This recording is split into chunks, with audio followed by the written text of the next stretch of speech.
In many parts of Southeast Asia, there is a belief that the dead must be treated with patience, not because they might return to harm the living, but because rushing the dead creates something that should never exist.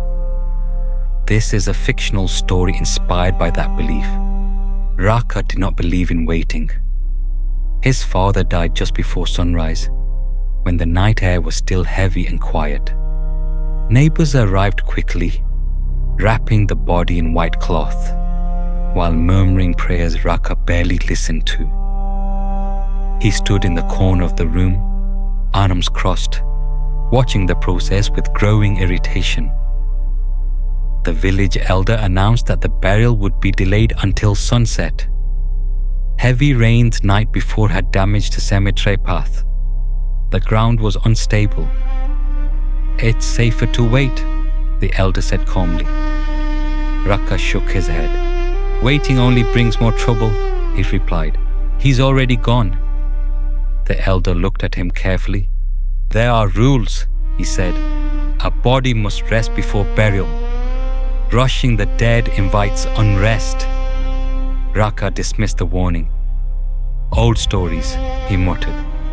By noon, he had made his decision. The burial would proceed immediately. They carried the body through narrow paths, slick with mud. The cloth around his father was tied tightly, too tightly, to keep it from loosening along the way. There were no final prayers, no moment of silence. When the body was lowered into the grave, Raka felt only relief. It was finished. That night, he slept deeply, without drams.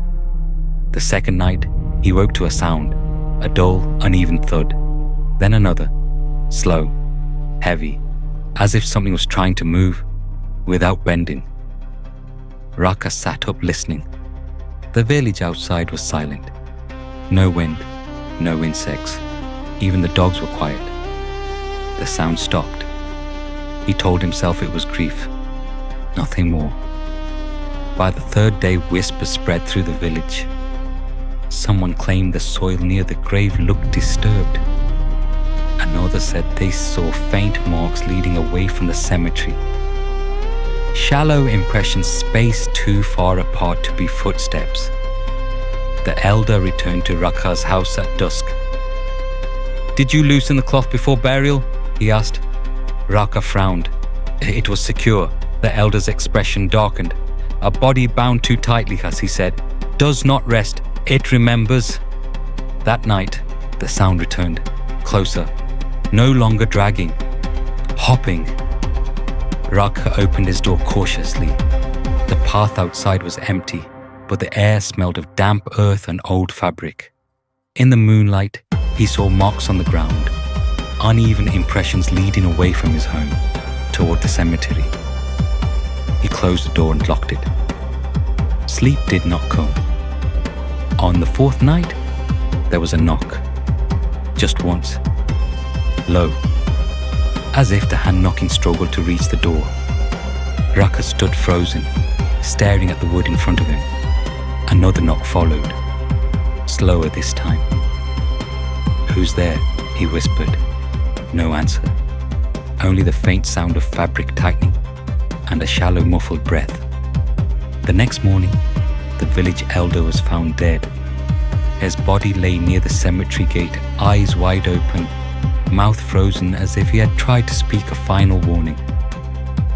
Around his ankles were strange impressions in the mud, marks that looked like someone had tried to walk without bending their legs.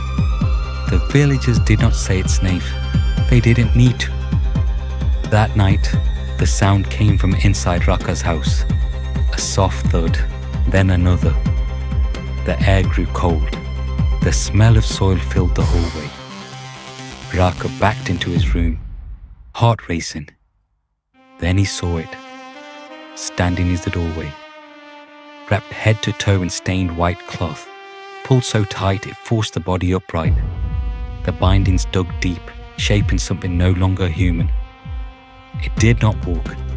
It moved forward in slow, painful hops. The cloth around its face was stretched thin, as if something inside was trying and failing. to breathe. Raka fell to his knees. "I'm sorry," he whispered. "I didn't know." The figure stopped. For a moment, the room was silent. Then it leaned closer. The cloth tightened further, straining around its face, but no voice came out. The Shrouded Walker did not kill Raka. It left him alive, because guilt, it seemed, was the punishment. Before dawn, Raka fled the village.